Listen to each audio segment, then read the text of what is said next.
Welcome back to News Watch 12 this morning, and turning now to Storm Watch 12 meteorologist Josh Colbert taking a look out of Grants Pass. Hey, we can see something out in Grants Pass this morning. That's good news. Big wind and good vibes to start off the Friday, especially when you compare it to some of the other foggy mornings that we've had, well, over the past 72 to however many hours over the span of this week. So we're not seeing that for this morning, which is certainly some very good news. Visibility is perfect.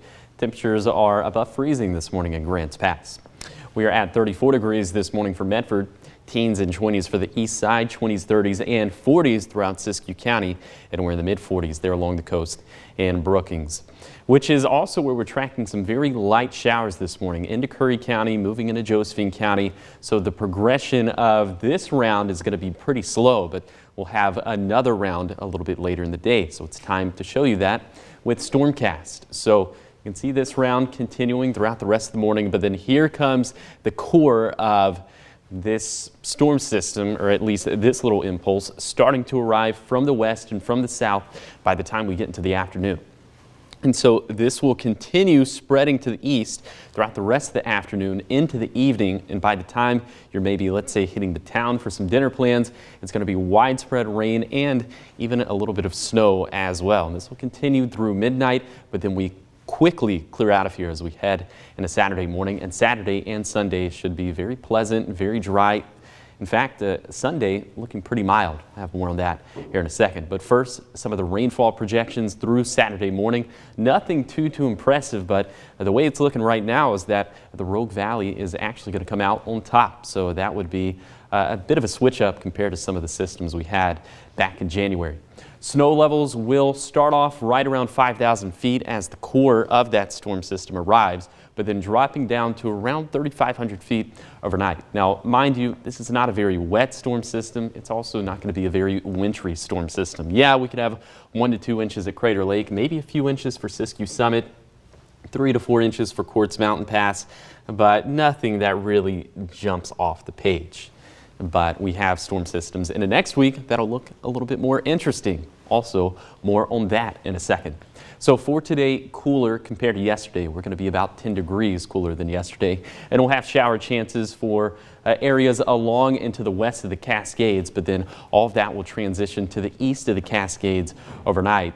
And winds will continue to be breezy along the coast and up in the Cascades, gusting anywhere between 20 to 30 miles per hour. But like you saw in Stormcast, we're going to clear out pretty quickly into Saturday. So Saturday and Sunday both looking like fantastic days for the Lake of the Woods Kite Festival, especially on Saturday, as we'll have some of those post-frontal winds, which means that will be a little bit breezy. So all in all, that's going to be some very good kite flying weather. But then Sunday, winds back off, but we're a little bit warmer and we have a little bit more sunshine.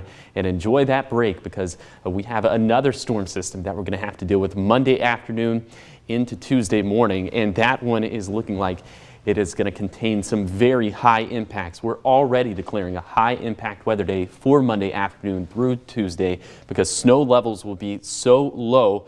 So it looks like we're leaning more towards likely for valley snow during that time frame, but still many details to work out, including timing and potential snowfall amounts. Here's your 7-day forecast for the coast. Rain and thunderstorms likely today, a pleasant weekend, and even the coast could see some snow showers on Tuesday morning. That's how low snow levels are actually going to get. For Siskiyou County, will be dry this weekend, and also looking at the chance for some snow showers late Monday into Tuesday. Even for the east side, we're going to see some snow showers, although it looks like the Cascades are going to eat up a lot of the storm system, so probably some minimal impacts for the east side. For the Cascades and Siskiyous, looking at, who knows, maybe a significant snow event, at least making more progress to the snowpack, or at least making more progress in the efforts to add to the snowpack, especially when you compare it to some of the dry weather we've had as of late. And then for the Rogue Valley, nice weekend. Take it all in because it's going to turn wintry, most likely for late Monday into Tuesday. Super. Love that. Love how we can go from 63 degrees to wintry the following week. And right on Valentine's Day, too. Like, statistically, what are the odds of that? Here, pretty high, because it's always a weekend or a holiday that I feel like we get the worst weather. So, I mean, maybe move some of your plans to this weekend, celebrate early. or move it back to Wednesday or Thursday because those days are looking pretty nice. Or don't celebrate at all like us. So Bingo. perfect. Yeah. Thanks, Josh.